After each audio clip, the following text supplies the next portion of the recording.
Good morning, friends. Welcome to in this online refresher course of biological sciences at UGC HRDC Dr. Babasaheb Ambedkar Marathwada University, Aurangabad. Myself, Dr. Prakash Bhaskar Jadhavar, and I am from Department of Botany, Srimati S.K. Gandhi Arts, Amolak Science, and P.H. Gandhi Commerce College, Kada. For this micro teaching presentation in this course of UGC HRDC's online refresher course in biological sciences, my topic is for this micro teaching. My topic is plants classification. Tax, in plant classification, taxonomy is an important part of this classification. Taxonomy is a science of classifying and identifying plants. These scientific names are necessary because the same common name is used for different plants in different areas of the world. Latin is the language used for the scientific classification. There is a scientist that is Carl von Linnaeus. He was a Swedish botanist and he developed the binomial classification scheme for the plants. He used two Latin words to indicate the genus and the species. Changed the plant's name to the Latin names as Carl Linnaeus. The first word of the genus and second word is the species. Any botanical name is divided into two parts. The first word is genus and next to the genus is species. If there are additional word, then it will be provided to the next. In genus, plants in the same genus have similar characters. Example, Kuros, that is oaks, Acer, maple, Pinus, pines, Ilex, hollies, Cornus, dogwoods, figs, and figures. The species, in plant species, plant in the same species constantly produces plants of the same types. The scientific classification is as like the broadest category of scientific classification is known as kingdom. Either it may be plant kingdom or animal kingdom. The broadest category of the plant kingdom is division, and division is further divided into class, order, suborder, family, genus, and finally species.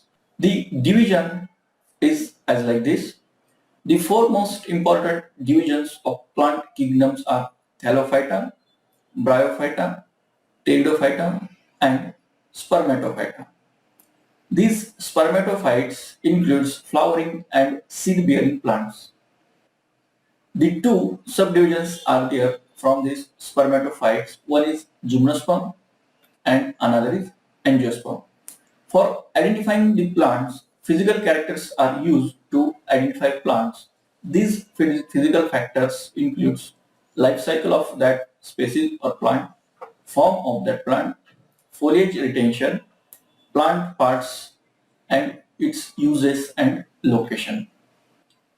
There are many growth habits of plants, particularly three growth habits are more important. These are trees, shrubs, and vines.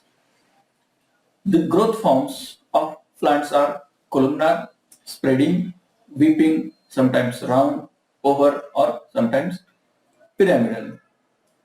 The plant parts consist leaf. Leaf is an important plant part. While considering the classification of plants, we have to notice the arrangement of leaves. Leaves are various typesly arranged. That is, arrangement are various types. Then arrangement, after arrangement, the shape of leaf. Then color of leaf. Then when pattern in the leaf. Which type of pattern is present in that leaf. Forms of leaf. That is, it may be simple or compound, margin, and surface. These are important parameters of leaf which are to be considered in the identification of plant. Then leaf arrangement. Sometimes there is opposite leaf, sometimes alternate, or sometimes maybe word type of arrangement of leaf is there.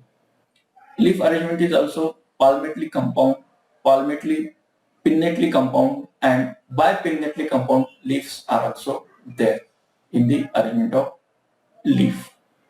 Then leaf shapes are also an important aspect while identifying the plants as per their taxonomy. Leaf shapes are various types of leaf shapes are there like linear leaf, oval leaf, oblong, ovate, obovate, scale-like, oval-like, deltoid, chordate, elliptical, lanceolate, or noodle-like or needle-like. These types of pattern are there. Then vein pattern is also an important aspect. Veins are of many types. Sometimes it may be pinnate, it may be palmate, it may be parallel, it may be dichotomous, or another type of veins are also there in the identification pattern of the leaf or plant as per the taxonomy of that particular plant. Then another important aspect is leaf margin. There are many types of leaf margin observed in various types of leaves or in various plants. The leaf margins are sometimes entire, sometimes these may be undulate, sometimes finely serrate, sometimes coarsely serrate, sometimes doubly serrate or crenate or lobe. Such types of margins we can observe in the identification of plants on the basis of leaf margin. Then leaf surfaces is also an important factor or point in the identification of several plants. There are many types of leaf surfaces observed in various types of plants in that may be angiospermic plant or another type of plant. There are common 8 types of leaf surfaces. First is glabrous. In some plants, leaf surface is like a glabrous area. These leaves are called as glabrous leaf. Sometimes leaf is as like scorbus. Sometimes it is pubescent or maybe villous. Sometimes the leaf surface is gallicose or rugous. These are another types of leaves surfaces. Sometimes it is tomentose or sometimes it may be glandular. So these are the important parameters or features which are considered while identifying the plants in the terms of taxonomy. So that's all. I'm very much thankful to the UGC HRDC of this Babasaheb Ambedkar Marathwada University for selecting me this course in this online refresh course in biological sciences. Thank you.